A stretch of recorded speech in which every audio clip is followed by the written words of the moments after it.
నమస్తే అండి. నా పేరు మల్లేషు. మేము పైడిపర్రు కొత్తగూడెం నుంచి మాట్లాడుతున్నాం.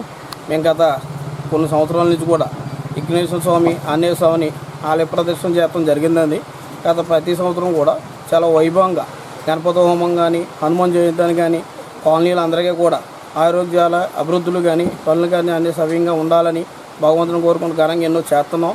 లాస్ట్ కొన్నిసార్లు కూడా గణపతి మహోత్సవం చేసాం, లక్ష్మీ గణపతి హోమం చేసాం. మన ఎమ్మెల్యే గారు కూడా ఇచ్చేయడం జరిగింది. ఈరోజు కూడా ఇదే వినాయక చవితి కూడా ఘనంగా ఎంతో వైభవంగా మహోత్సవంగా చేస్తున్నాం. గత ఎన్నో సంవత్సరాల నుంచి కూడా మేము చాలా ఈ గుడి కట్టుకున్న కానీ కూడా కాలనీ ప్రజలందరూ కూడా చాలా అభివృద్ధులన్నీ కూడా బాగున్నాయండి.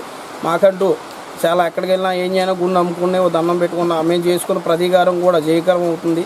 అలాగని ఇంకా ఈ గుడి మేము నిర్మాణోత్సవంలో ఉంది, డెవలప్మెంట్ చేసే వాళ్ళని కూడా మాకు సహకరించి ఈ గుడిని ఇంకా అభివృద్ధిలో తీసుకురావాలని ఈ పైడిపర్రు కాలనీలో ఉండే ప్రజలందరి తరపున మేము కోరుచున్నాం. జై గణపతి, జై జై గణపతి.